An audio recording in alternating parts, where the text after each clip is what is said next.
Então, o complexo B nós temos o B1, o B2, o B3, o B5, o B6, o B7, o B9 e o B12, que são fundamentais. E nós estamos trabalhando com o B12. Existem 5 vitâmeros. Todos eles são cobalamina. É uma amina ligada a um cobalto. Por isso que chama cobalamina. Nunca mais você vai esquecer. Então, cobalamina é um cofator para metionina sintase e para L-metilmalonil coenzima A mutase, o que vai criar o succinil-CoA. Então, vamos primeiro começar pelas 3. A primeira é a hidroxocobalamina, a segunda é a adenosilcobalamina e a terceira é a metilcobalamina. O metilcobalamina e o adenosilcobalamina são formas ativas. 60, 80% do corpo usa o metil e 20, 30, 40% usa o adenosil. Se você der o hidróxido tem que virar metil e o hidróxido tem que virar adenosil. Se você der metil, você já está dando a produto ativo direto. Então vamos mais para frente. Eu tenho hidroxicobalamina, eu tenho adenosilcobalamina, eu tenho metilcobalamina, que é 60 a 80%. Esses dois aqui estão em cores diferentes, eles já são ativos. Você tem a cianocobalamina. Tem o grupo cianeto, grupo ciano, que é o grupo ciano, vocês devem estar lembrados da bioquímica, né? Vocês lembram bem da bioquímica, não lembram? O grupo ciano é assim, ó. Esse é o grupo ciano. Então ele tem que ter o grupo ciano, que vem de cianeto. Então eu tenho, e ainda tenho mais uma, que é um cobalamina, eu tenho a hidróxido, adenosil, a metil, a ciano, e eu tenho uma quinta chamada acocobalamina, que não tem no mercado. E se você tem um produto ali chamado Bedozil injetável, 5, tá? Tem de 1.000, 2.000, 5.000 microgramas, é de cianocobalamina. Só tem um tipo de paciente que não pode receber cianocobalamina. Você vai ver daqui a pouco, tá? Bom, aqui está a fórmula. Você quer ver, ó? O hidroxicobalamina, ele tem um hidrox, o próprio nome já diz. O adenosilcobalamina, tem um grupo adenosil. Metilcobalamina, tem um grupo metil. Cianocobalamina, tem um grupo ciano. Cianeto, olha lá. Por isso que chama, ó. Então esses são os vitâminos. Ó. Hidrox tem o hidrox, adenosil tem o adenosil, metil tem o metil, e ciano tem o cianocobalamina. Tem um grupo ciano. Por isso que recebe esses nomes. O cianocobalamina é o mais comum no mercado. Ele é o mais barato e ele é sintético. Tá? E acho que ele é análogo, ele não é totalmente bioidêntico. Agora, existe a chamada neuropatia óptica hereditária de Leber, chamada em inglês de LHON. É uma doença mitocondrial, o homem mais afetado que as mulheres, proibida a ingestão de B12 na forma de cianocobalamina, que para esse grupo de pacientes é veneno, pode inclusive levar à morte. Tá? Então, pacientes com neuropatia óptica hereditária de Leber. A hidroxicobalamina, isso você tem que guardar para sempre, tá? Já estou te dando até a fórmula. Você pega 5 gramas de hidroxicobalamina, que é muita coisa, põe 150 ml de soro fisiológico e aplica isso em 15 minutos. E você vai usar isso no tratamento de envenenamento por cianureto, ou cianeto. Eu não sei se lá na Boate Kiss o pessoal estava preparado para saber isso. Porque muita gente morreu lá pela intoxicação pelo cianureto. Da queima lá gerou cianureto. Essas mortes eram por isso. Se o indivíduo lá tivesse recebido esse tratamento, isso aqui neutraliza o cianureto. Então isso eu acho que é uma forma que você deve guardar para o resto da vida, porque um dia você pode precisar dela para salvar alguém. Uma pessoa que está num incêndio, que respirou muita fumaça, que está rica em cianureto, aí ela vai receber isso aí, vai neutralizar e ela vai sair numa boa. Então guarda isso aí para sempre, tá bem? Então a Boate Kiss em Santa Maria, no Rio Grande do Sul, eu nunca ouvi falar que eles fizessem isso lá. Pode ser que alguém tenha feito, mas Como isso aqui não é muito divulgado, pouco conhecido, eu tenho minhas dúvidas se alguém foi salvo com isso aí lá. Tá? Você conhece a doença de Addison. A doença de Addison é uma doença autoimune que ataca as adrenais. Quem descobriu isso foi Thomas Addison. Não é Thomas Edison, não. É Thomas Addison. É o descobridor da doença degenerativa das adrenais. Descreveu em 1849 a anemia addisoniana, anemia perniciosa, depois veio a ser, mas ele foi um dos que começou a descobrir megaloblástica e idiopática, que mais tarde vem a ser por deficiência de B12 e a outra megaloblástica pelo folato. O Dr. George Whipple, que era um veterinário, dando fígado para animais, tratava a anemia e regenerava o fígado. Em 1948, Carlos Foulkes, eu conheci esse cara muito bem, eu tive a oportunidade de viajar com ele uma vez nós fomos dos Estados Unidos para Munique, participar de um congresso de 5 dias que ele era o presidente, sobre coenzima Q10, e eu tive a oportunidade de falar no Instituto Max Planck, em Munique, e tinha 2 laureados do Prêmio Nobel sentados na sala, e eles estavam tomando nota do que eu falava. Então, foi bom, né? Nunca mais eu vou esquecer isso. E o Carl Foulkes foi durante muitos anos o chefe de pesquisa da Merck Sharp and Dohme nos Estados Unidos, por isso que eu conhecia ele. E ele foi o cara que descobriu, os 3 descobridores, a Mary Shorb, o Carl Foulkes e o Alexandre Todd, foram os que primeiro, em 1948, identificaram a cobalamina. Não sintetizaram, isolaram. Logo depois, que ela mostrou a conexão com a anemia perniciosa. A deficiência de vitamina B12 causa anemia megaloblástica, mas somente quando há má absorção devido à falta do fator intrínseco, que é chamado de perniciosa, uma forma autoimune de deficiência de vitamina B12.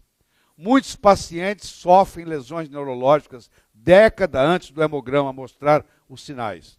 O hemograma não está mostrando macrocitose ainda, e quando o diagnóstico é feito, as lesões já estão instaladas e são irreversíveis. Que pena. Não fez o diagnóstico, não tratou, não curou, o paciente vai deteriorar. Níveis elevados de folato normalizam o volume das hemácias, mesmo na presença de B12. Isso é um problema muito sério, porque se eu tiver níveis normais ou elevados de folato, eu posso, entre aspas, pensar que eu tratei a anemia megaloblástica, o tamanho da hemácia diminui, mas acontece que a lesão pela deficiência da B12, em termos de sistema nervoso central e periférico, continua atuando. Macrocitose ou megalocitose é a mesma coisa, quando os glóbulos vermelhos têm um volume corpuscular médico acima de 100 fentolitros. Como eu disse para vocês, fentolitro é o litro elevado a 10 a menos 15. Tá? As anemias megaloblásticas podem ser por folato ou por B12 deficiência. A anemia pode ser microcítica, normocítica ou macrocítica. Vocês estão vendo aqui as anemias macrocíticas são o B2, o folato, o alcoolismo, as hepatopatias, o hipotiroidismo, as mielodisplasia. Então eu tenho que fazer o diagnóstico diferencial dessas doenças. Tá? E a anemia megaloblástica ela tem etiologias diferentes. Tá? Mais de 30% dos casos de deficiência de B12 nunca desenvolvem macrocitose ou anemia. Você ficar esperando isso aparecer, você não vai fazer diagnóstico. Aqui está a vitamina B12. Ó, vocês estão vendo que de todas as vitaminas, ela é a mais pesada. Pra você ter uma ideia, a vitamina C, por exemplo, ela pesa 776 gramas por mol. A vitamina B12, ela pesa 1.355 gramas por mol. Você vê que ela é muito diferente das outras. Por isso que ela não pode ser medida na saliva. Ela pode ser feita sublingual, mas ela não pode ser medida na saliva. Porque isso aqui não passa na saliva, do sangue para a saliva. Passa da saliva para o sangue. O caminho é diferente. Mas não passa do sangue para a saliva. Então, provavelmente nunca vai haver uma metodologia para medi-la na saliva. Tá? As bactérias intestinais são capazes de produzir a vitamina B12, mas essa vitamina não é absorvida no ser humano, porque acontece pós-ilho. Essa vitamina B12 é produzida no intestino grosso e a absorção da vitamina B12 mais o fator intrínseco ocorre antes disso, ocorre no intestino delgado. Então, aí explica o fenômeno da comer fezes. O animal, quando está carente de vitamina B12, instintivamente, ele começa a comer fezes dos outros animais, para obter a vitamina B12 que as bactérias produziram. Parte das fezes é a vitamina B12. Plantas não fabricam vitamina B12, põe isso na cabeça. Planta não tem nem colesterol, nem B12. Não adianta você ver coisas de origem vegetal, vem assim, não tem colesterol. Claro que não tem. É tão óbvio que não tem, é vegetal, como é que vai ter? Colesterol é coisa animal, não tem. Não tem. Então, por exemplo, você vê na literatura que espirulina e tempê tem uma vitamina B12. Não é a vitamina B12. A 7-adeninilcianocobamide, ela é uma pseudo-vitamina B12, é um análogo da B12 que pode bloquear a verdadeira vitamina, pode até fazer mal. Não é recomendado. Então, não é recomendado ingerir essa vitamina B12, entre aspas, vegetal. Ela não é bem-vinda, tá bom? A ingestão é alimento de origem animal, B12 está ligado a proteínas, ocorrerá separação no estômago pelo pH, pelo ácido clorídrico. Então, ela vem ligada à proteína. Você ingere um pedaço de proteína, uma porção de proteína animal. Ela vem ligada a essa proteína animal. Na saliva existe uma proteína chamada R. Essa proteína R, que também tem um nome específico de aptocorrina, é produzida em resposta à ingestão dos alimentos em geral. Aí essa proteína, aptocorrina, vai se ligar à vitamina B12 para não deixá-la ser destruída pelo ácido clorídrico no estômago. Então, no estômago, essa aptocorrina liga-se à B12 para proteção contra o ácido clorídrico. As células parietais produzem ácido clorídrico. São as mesmas células no fundo do estômago que produzem o fator intrínseco. Então, o fator intrínseco vai ser produzido. Esse fator intrínseco agora se liga à B12 através de uma enzima que é uma protease, que vem do pâncreas, e no ilho existe um receptor, onde tem uma proteína chamada cobulina, que vai absorver isso aqui. Isso então agora cai no sangue, é carreado através de um grupo de proteínas chamado transcobalamina, tem transcobalamina 1, transcobalamina 2, transcobalamina 3, e vai se ligar à proteína transportadora denominada transcobalamina. Todo medicamento bloqueador do ácido clorídrico usado cronicamente significa mais de 4 semanas. Eu não estou dizendo que você não possa usar o omeprazol quando você está internado no hospital, quando você tem uma crise de gastrite. Estou dizendo cronicamente. Produz deficiência de vitamina B12. Você imagina a quantidade de pacientes que você recebe no seu consultório com deficiência de B12. Porque você recebe muitos pacientes fazendo uso de omeprazol, que é um dos remédios mais prescritos no Brasil, é o omeprazol. E o SUS dá de presente. Então aqui, o mecanismo é assim, ó. A aptocorrina é esse azul aqui, tá vendo?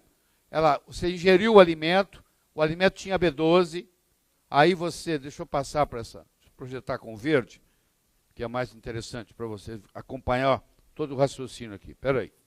Ó, acompanha aqui, por favor. Você ingeriu a B12.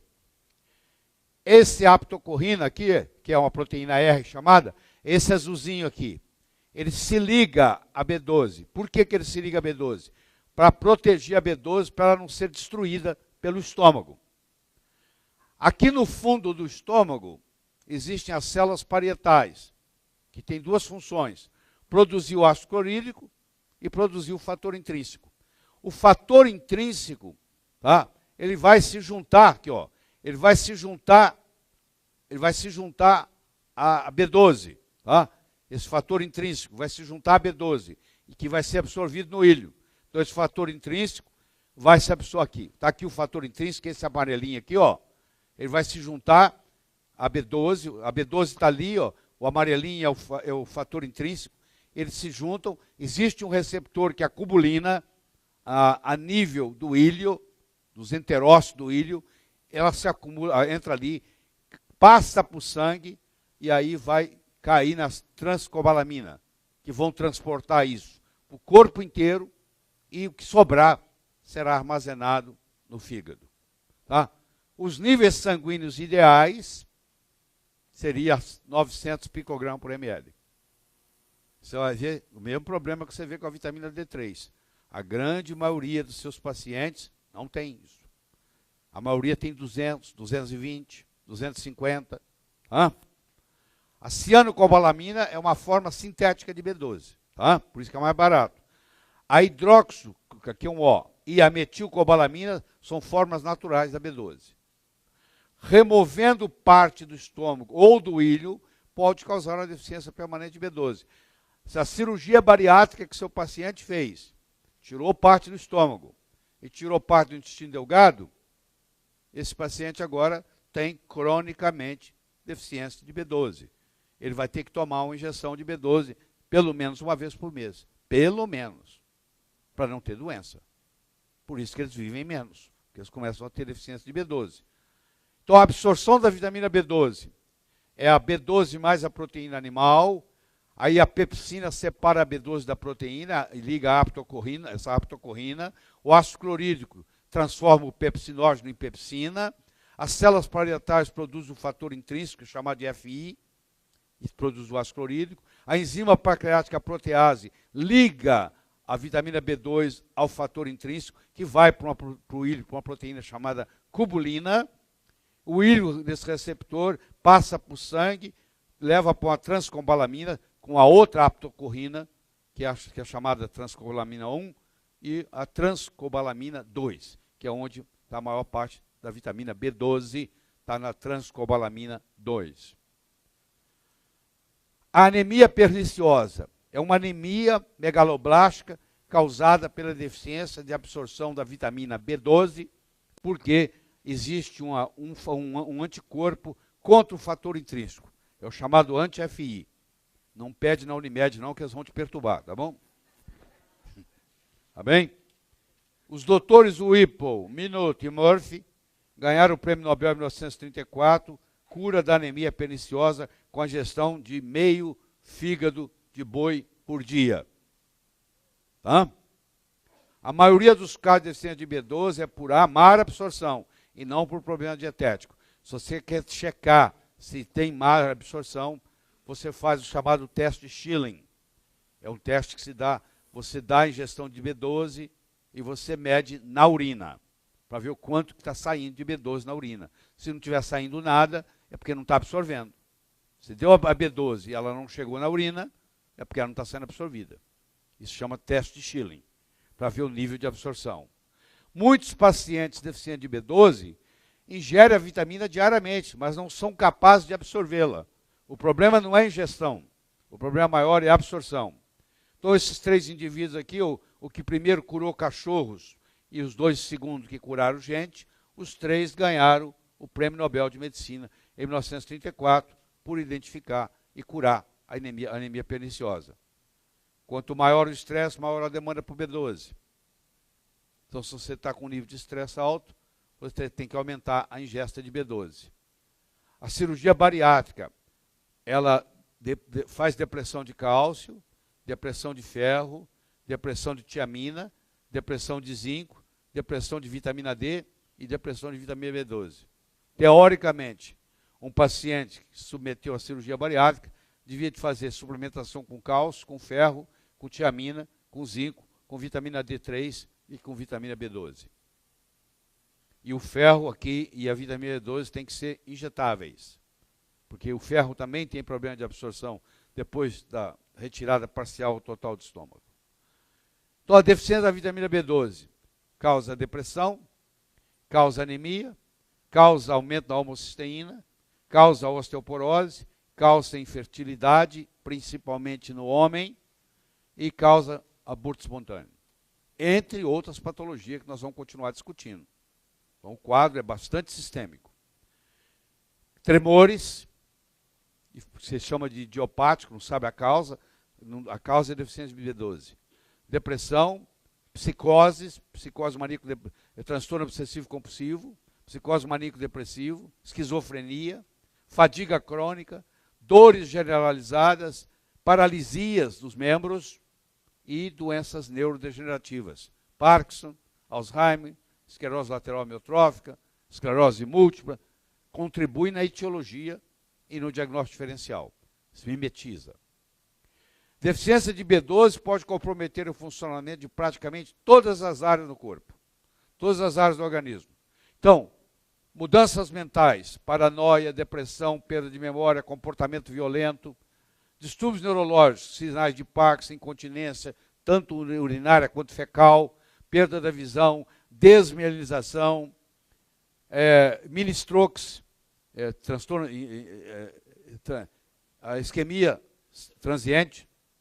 transitória, acidente vascular cerebral, infarto do miocárdio, palpitações, anemia megalobástica perniciosa, gastrointestinal, dor abdominal, refluxo esofágico, constipação, diarreia, alteração do Papa Nicolau. Todas as vezes que você encontrar uma mulher com alteração, com displasia do Papa Nicolau, antes de você conseguir ver se tem alguma coisa de câncer, a primeira coisa que você tem que pensar é em deficiência de B12. Às vezes só repondo B12, o Papa Nicolau normaliza. Está descrito, bem descrito na literatura. Incontinência, impotência, infertilidade. Isso é um problema sério, ó. Você fazer o diagnóstico diferencial entre esclerose múltipla e deficiência de B12. A primeira literatura mostra que a deficiência de B12 predispõe à esclerose múltipla. Os pacientes com esclerose múltipla, a maioria tem deficiência de B12. Ela está acometida de esclerose múltipla ou deficiência de B12? Esse questionamento sempre vai estar na sua cabeça. O diagnóstico de esclerose múltipla é sempre um desafio, uma vez que não há um teste que realmente comprove ou exclua o diagnóstico. Sabendo-se disso, você vai ter que fazer um screening para deficiência de B12. Até mesmo a ressonância magnética não tem especificidade de 100% e não é capaz de diferenciar a esclerose múltipla, MS, múltipla esclerose, da deficiência de B12 ou qualquer outra causa. Aí, trabalhos publicados mostrando isso aí. A esclerose múltipla frequentemente tem um padrão de remissões e recaídas. No entanto, a deficiência de B12 é progressivamente mais debilitante. É uma esclerose múltipla que não tem remissões, não tem recaídas. Ela vai só piorando, piorando, piorando. Até que lá na frente descobre que era deficiência de B12. Aí já é tarde demais, não tem nada que você possa fazer. Só para você te dar uma ideia, o Copaxone, que é um remédio para o tratamento da esclerose múltipla, mais usado, ele custa $36 mil por ano, enquanto a terapia com B12 custa menos de 40 reais, desculpe, menos de 40 reais. Se o paciente tem deficiência de B12, as lesões continuarão a avançar com o uso da Copaxone. Então, você fez o diagnóstico errado. Você está dando um remédio que custa $36 mil por ano e não está ajudando nada, está mascarando os sintomas, mas as lesões continuam a progredir. Isso você vê na clínica. Tá? Paciente com diagnóstico de esclerose múltipla deveria fazer uma bateria de testes para avaliação de deficiência de B12. Os experts, os especialistas no assunto, eles todos são unânimes nisso aqui. Não, você não deve tratar um paciente com esclerose múltipla sem primeiro ver se ele tem ou não deficiência de B12. Ou você pode ser bem pragmático, você já vai direto para o tratamento com B12. Por quê? Não existe efeito colateral com B12. Você pode dar a dose que for, cavalar, você viu ali dando dose de 5 gramas. Não existe nenhum efeito colateral de B12 descrito na literatura. Nenhum, zero. A única coisa que você tem na literatura é que esse cianocobalamina não pode ser usado na doença de Leber. Fora isso, você não tem problema nenhum de nada. Então você pode fazer o que nós chamamos de adjuvantibus. Você lembra do termo latim? Já expliquei isso para vocês. Você aplica B12, que é tão barato. Uma injeção de B12 é muito barato. Entendeu? Então é preferível tratar às vezes do que ficar pedindo exame. Avaliação dos níveis de B12 no organismo. O que eu faço? Primeiro, no soro, dependendo do laboratório, mas em geral é 210 a 980. Se você usar a minha abordagem de quartil, você deve trabalhar com a vitamina B12 no quarto quartil. Trabalhando com a vitamina B12 no quarto quartil, isso significa que ela tem que estar acima de 800. Então, você já sabe o número que você tem que guardar. Se o seu paciente não tiver em 800, você tem que tratá-lo. Porque você tem que fazer uma otimização da B12. Não tem efeito colateral. É barato? Está esperando o quê? Não faz sentido. Aí você pode medir o ácido metilmalônico na urina. Aí já é caro. Não é barato. Medir o ácido metilmalônico na urina é um exame caro. Deve custar quase R$1.000. Tá bom? A homocisteína. Só que você tem que lembrar que o aumento da homocisteína pode ser por causa de B6, por causa de B9, por causa de B12. Então, só ter a homocisteína elevado não garante que você tenha deficiência de B12. Existe nos Estados Unidos o chamado holotranscobalamina. Esse exame não tem no Brasil. O holotranscobalamina vai de 35 a 101 picomol por litro. Ela é a cobalamina mais a transcobalamina, que é a B12 ativa. 20% da cobalamina no soro. Está nessa forma. Então você pode medir o holo-TC, que chama. Mas esse exame esquece que não tem no Brasil. O que sobrou para você aqui? Sobrou a vitamina B12 no soro, sobrou o ácido metilmalônico na urina, pode ser feito no sangue também, mas a especificidade é maior na urina. E a medida da dosagem da homocisteína.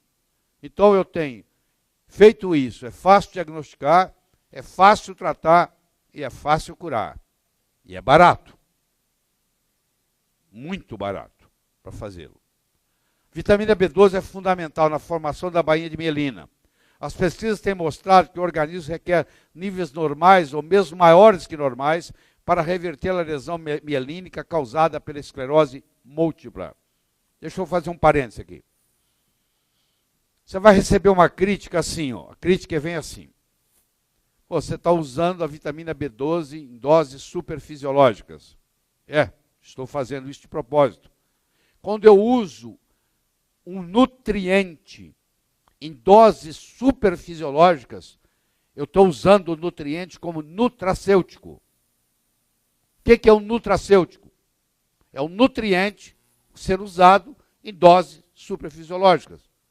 O Dr. Coimbra dá 200 mil unidades de vitamina D3 por dia. Você vai dizer, mas o organismo não usa 200 mil unidades de vitamina D3 por dia. Ele não está usando como nutriente, ele está usando como nutracêutico. E você tem que ter essa explicação na ponta da língua para falar com o paciente. Que o paciente fala assim, ó, o meu outro médico comentou que o senhor está usando doses superfisiológicas. Estou usando sim, porque não estou usando como nutriente, eu estou usando como nutracêutico. Aqui é a mesma coisa. Aqui às vezes tem que usar com altas doses. Você fazer 1000 microgramas de metilcobalamina sublingual é dose superfisiológica. Mas como não tem nenhum efeito colateral, não prejudica em nada, não tem receio de nada. Eu posso fazer em doses grandes. A hidroxicobalamina para tratar cianureto é 5 gramas. 5.000 miligramas. 5 milhões de micrograma. Sabe o que é isso? Aqui, ó. Ó, me acompanha aqui. 5 gramas é 5.000 miligramas, é 5 milhões de microgramas. Porque 1.000 miligramas faz 1 grama.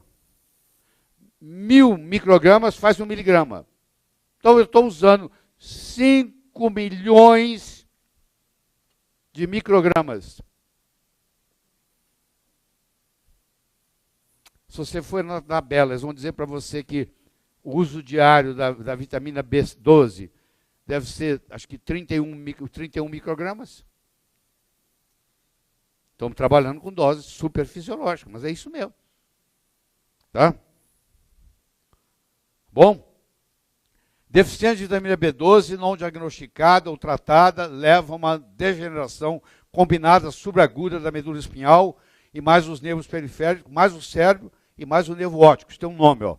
É o SCDSC. Aí, está naquele livro de vitamina para vocês verem. Tá? Cada vez mais existem evidências correlacionando deficiência de vitamina B12 e doença de Alzheimer. A deficiência de B12 piora a sintomatologia do Alzheimer e também pode ser um fator causal. Contribui na etiologia da patologia da doença de Alzheimer. O Dr. Hirschman e colegas estudaram pacientes com transtorno obsessivo-compulsivo e encontraram deficiência de vitamina B12 em 20% deles.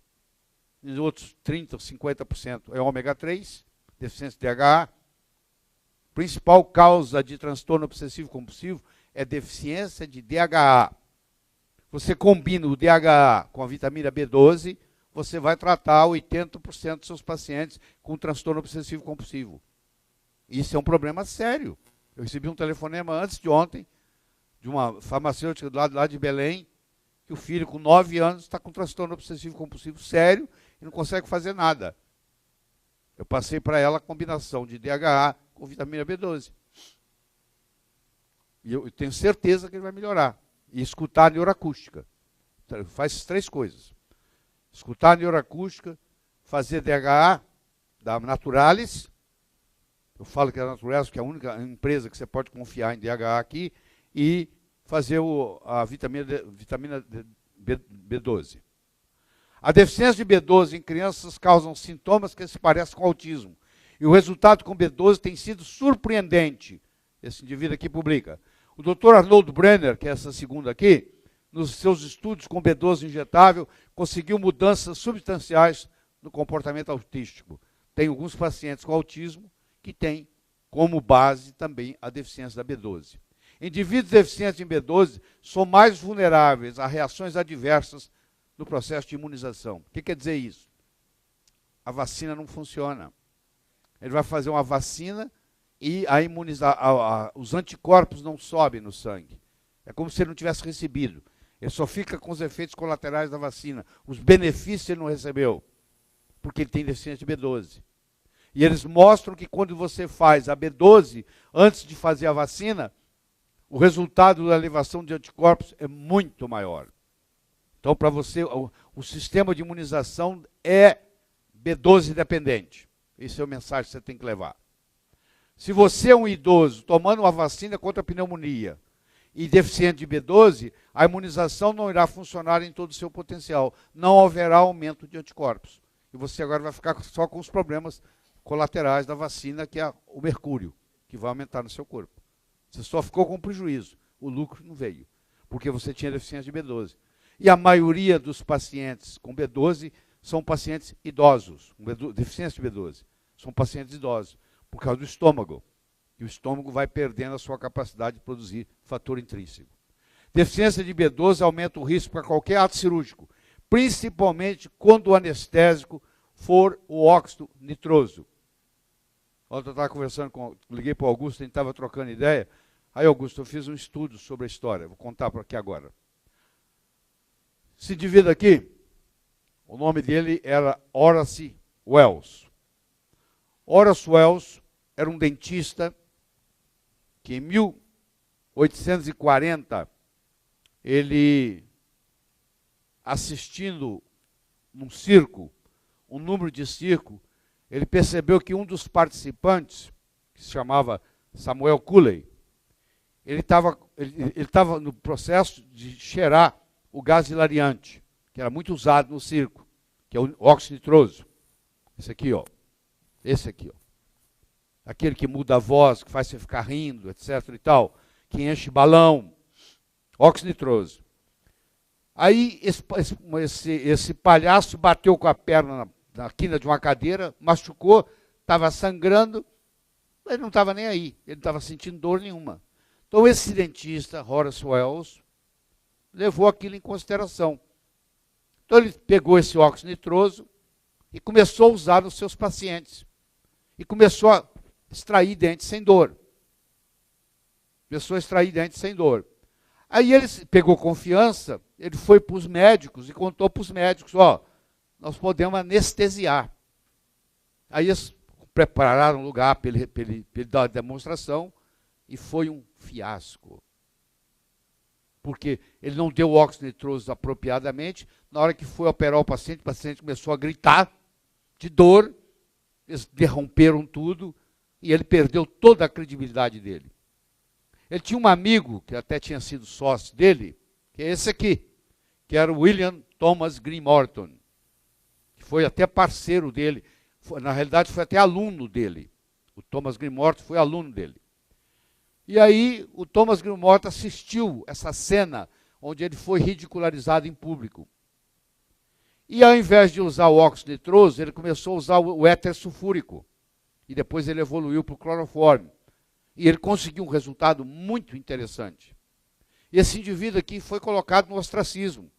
Ele até chegou a pedir um colega para arrancar um dente dele, ele fazendo óxido nitroso e mostrando que não tinha dor, depois do fiasco. Mas não adiantou mais nada, já estava sem credibilidade. Então esse William Thomas Green-Morton, ele levou o éter sulfúrico e mais tarde o cloroforme. Motivado pelo insucesso do Wells, no dia 16 de outubro de 1846, no Hospital Geral de Massachusetts, que é o maior hospital de Harvard, é o Mass General, ele foi lá e o cirurgião mais famoso dos Estados Unidos na época, que era o John Collins Warren, faz a primeira cirurgia num tumor de pescoço num jovem.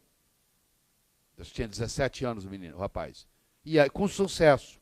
Então, no dia 16 de outubro de 1846, nasce a anestesia, que é uma combinação de dois cérebros, os dois dentistas. Então, esse indivíduo depois registrou esse processo. Esse aqui, na véspera da morte dele, mudou para Paris. E aí ele tentou também ter um reconhecimento por esse processo. Então, no fim, você vai ler os livros, Morton Wells, Wells Morton, os dois, mais ou menos, levaram o nome de que inventaram a anestesia. Mas aí está a história para vocês exatamente como aconteceu. Mas esse indivíduo aqui, ele fez com óxido nitroso. Ainda bem que não deu certo, porque ia morrer muita gente. Muita gente ia ficar lesada, porque o óxido nitroso, o gás hilariante, o gás do sorriso também chamado, ele bloqueia, ele anula a vitamina B12. Então, quem brinca com isso aí ou usa recreativo, desenvolve deficiência de B12 com todas as suas consequências drásticas, chegando a ficar até paralítico. Tá? Aqui está mostrando o Thomas Green-Morton, quando ele leva o éter sulfúrico, ele faz a primeira demonstração, e o Dr. Collins Warren, que é esse John Collins Warren, que era o cirurgião famoso de Harvard, faz a primeira cirurgia e sem dor, sem nada. Nasci, então, a anestesia na área médica. Tá? Mas o que nós, aqui está num consultório odontológico, isso é muito comum. Você acha que o Augusto? De cada 10 consultórios em São Paulo, odontológico, você acha o quê? Pelo menos um usa óxido nitroso?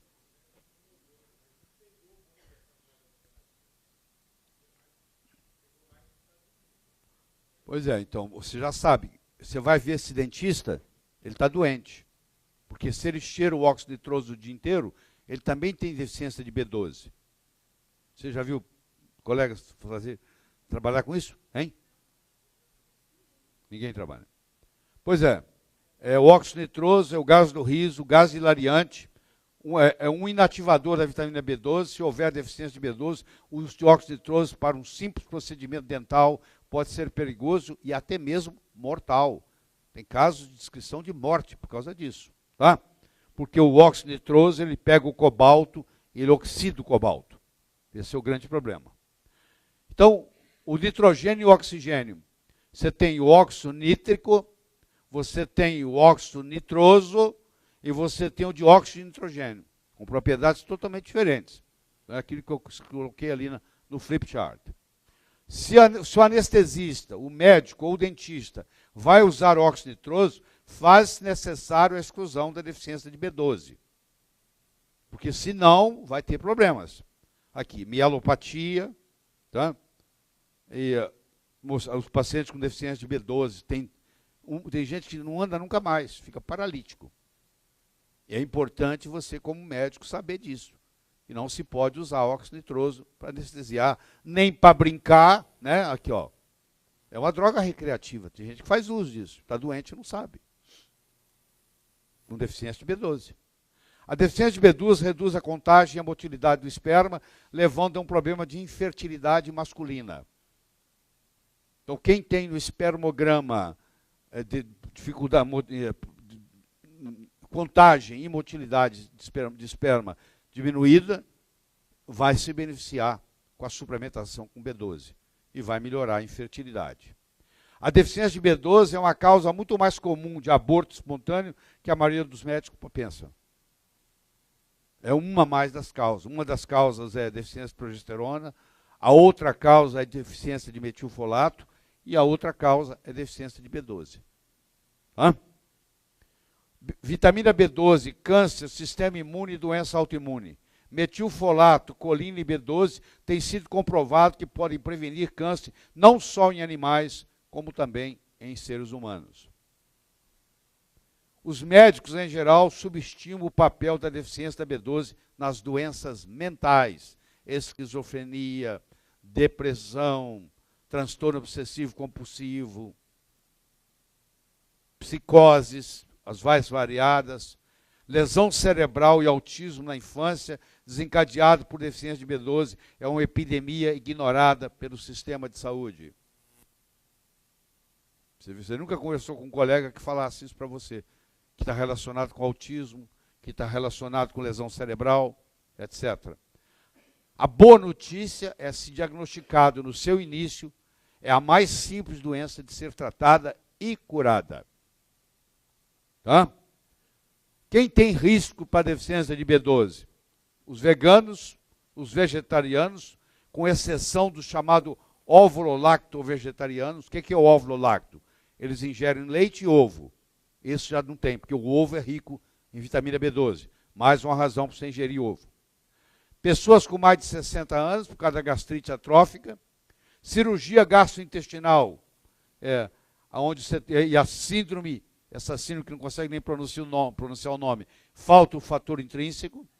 Inibidores da bomba de próton, metformina. Eu já bati nessa tecla com vocês. Metformina, com mais de 1 ano de uso, faz depressão de coenzima Q10, faz depressão de vitamina 9, B9, que é o ácido fólico, e faz depressão de B12. E o óxido nitroso que nós mostramos aqui. Alcoolismo, pílula anticoncepcional faz depressão de B12. Um paciente que está em pílula anticoncepcional por 10 anos tem deficiência de B12. Um paciente que está em pílula anticoncepcional por 10 anos, está tomando metformina, a depressão é maior ainda. Síndrome do intestino irritável, anemias, porque o intestino irritável não deixa a B12 ficar lá no ilho para ser absorvida, passa direto, crise constante de diarreia, termina com casos de deficiência de B12. 40% dos idosos com problemas mentais são portadores de deficiência de vitamina B12. Aqui é o teste Heidelberg, eu não sei se vocês conhecem isso, é uma coisa sofisticada, é uma cápsula que você engole e ela vai lá e mede o pH no estômago. Aí você puxa ela de volta, ela tem um fiozinho. E ela detecta o pH. Ou já faz até, hoje faz até sem fio. Tá? Wireless. Patologias do gastrointestinais que interferem na absorção de B12. Gastrite atrófica, glúten. 80% dos pacientes com sensibilidade ao glúten têm deficiência de B12. Síndrome do intestino irritável, doença de Crohn. Ácido metilmalônico na avaliação do nível adequado de B12. O ácido metilmalônico, através da vitamina, se transforma em succinil-CoA, que entra no ciclo de Krebs. Se houver aumento de MMA, exige deficiência de vitamina B12. E fadiga, porque o ciclo de Krebs não está sendo ativado. Então, o ácido metilmalônico, sob a ação da vitamina B12, se transforma em succinil-CoA. O succinil-CoA entra no ciclo de Krebs e gera ATP. Aí está a explicação porque a deficiência de vitamina B12 leva a um quadro de fadiga e a sua suplementação aumenta o nível de energia corporal. Por isso que você dá B12 para quem está reclamando de fadiga. Você agora entende por quê? Porque você está ativando o ciclo de Krebs a produzir mais energia. Aqui está de novo para você aí, ó, aqui, o succinil-CoA. Avaliação dos níveis de B12 no organismo. Nós já mostramos isso para você lá. Ó, tá? Isso você já viu. Agora, o que eu quero que você veja agora é o seguinte. O normal é de 210 a 980 picogramas por ml. Se você usar o sistema do quartil, eu já discuti isso com vocês, mas vou discutir mais uma vez, para ninguém ter dúvida. Deixa eu fazer aqui. Você vai pegar um parâmetro que o normal é de 20 a 80. É a referência que vem no seu exame laboratorial. Você tira 80 menos 20, sobra 60. Você divide isso aqui por 4, porque você está trabalhando com quartil. Aí o primeiro é de 20 a 35, é o primeiro quartil. 35 a 50 é o segundo quartil. 50 a 65 é o terceiro quartil. E 65 a 80 é o quarto quartil. É assim que você trabalha com quartil. Tudo aquilo que é indesejável, o máximo que você pode tolerar é primeiro quartil. Tudo aquilo que é desejável, de preferência, você trabalha entre o terceiro e o quarto quartil. Então, se você fizer isso, você vai fazer a diferença de 980 e 210 e vai dividir por 4 e vai dar o seguinte. O primeiro quartil vai de 210 a 402. O segundo quartil vai de 402 a 595. O terceiro quartil vai de 595 a 787. O quarto quartil vai de 787 a 980. Então, a minha recomendação para você é que você tenha no sangue pelo menos 800. Você está trabalhando aqui, ó, no quarto quartil. Pelo menos 800 picogramas por ml. Esse é o número que você tem que guardar. Se você quiser fazer otimização de saúde em seus pacientes, o número que você tem que procurar no sangue é de 800 picogramas por ml. Para cima. Não pode ser para baixo. Tá? Entenderam? Com isso você está fazendo otimização. Deficiência de B12 começa a ser detectada no líquor, quando os níveis sanguíneos caem abaixo de 550. Aqui, ó. Olha o que é 550. 550 ainda está no segundo quartil. Quer dizer, se você trabalha no segundo quartil, você já tem deficiência no líquor, cérebro espinhal, no fluido cérebro espinhal. Olha lá, está mostrando. Tem trabalhos publicados na literatura mostrando isso. Estudos mostram que vitamina B12 sérica não reflete adequadamente a concentração intracelular. Ainda tem esse problema ainda. Você pode ter a vitamina B12 no sangue boa, mas se você tem um polimorfismo genético do seu metabolismo mitocondrial, aquilo pode não ser suficiente. O Bruce Ames mostrou que você pode sobrepujar um polimorfismo genético aumentando a dose. Então, um indivíduo que não tem problema de polimorfismo com relação à vitamina B12, uma dose X resolve o problema dele. Um que tem, vamos supor, se eu dou uma dose 5X, eu vou vencer esse polimorfismo. Então, isso foi mostrado pelo Bruce Ames. Então, você trabalhar com doses maiores, numa coisa que não tem efeito colateral, é sempre vantajoso.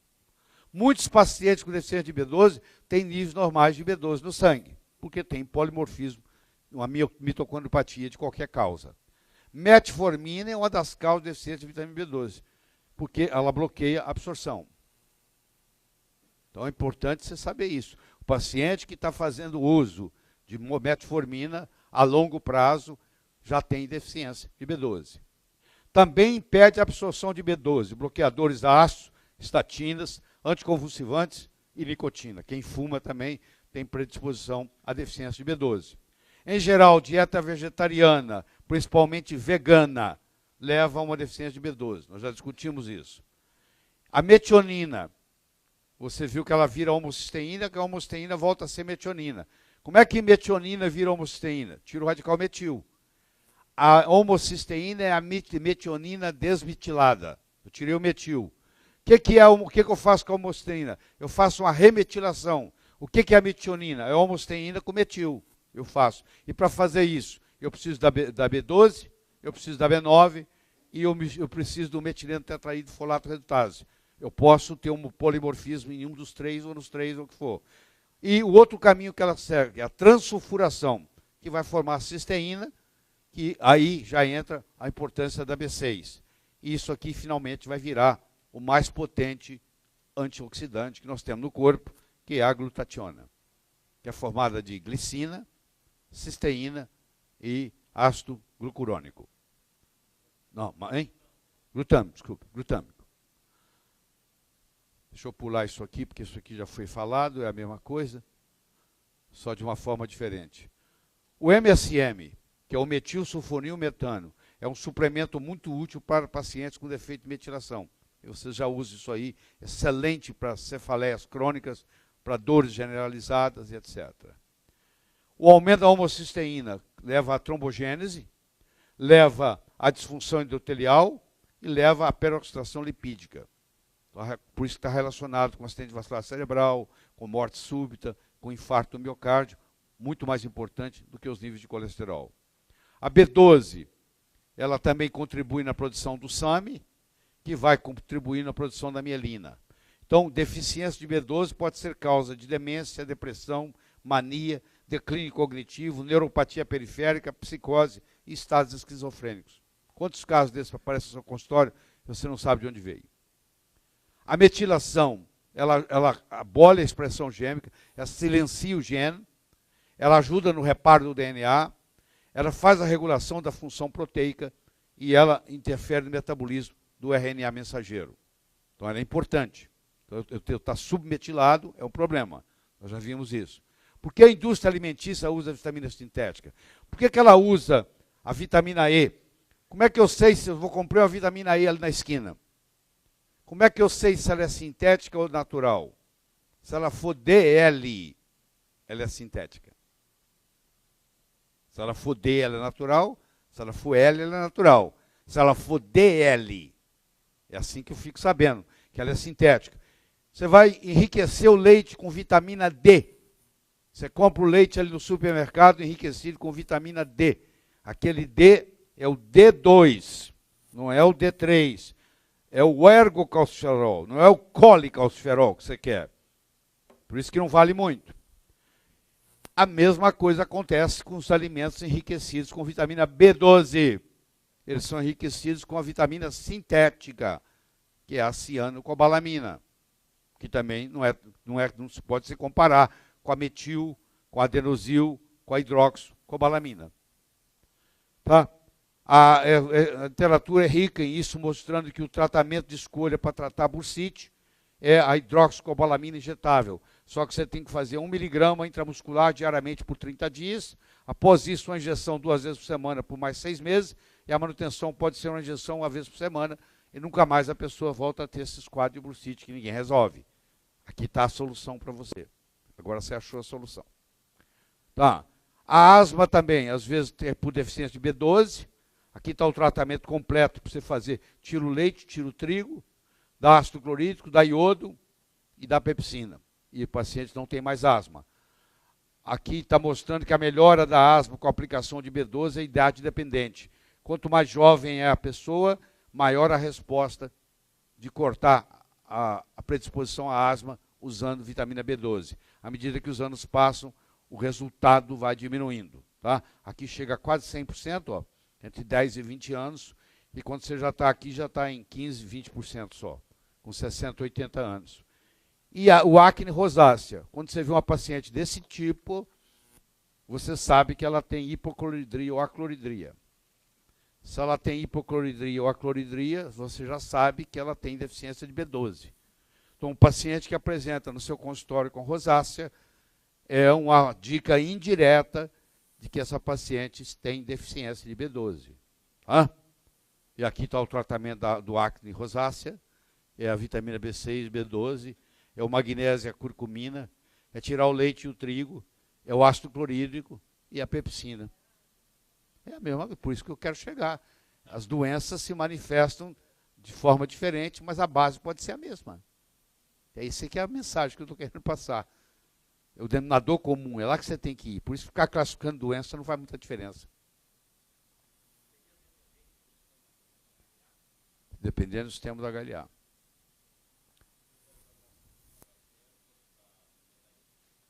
É o cloridrato de betaína.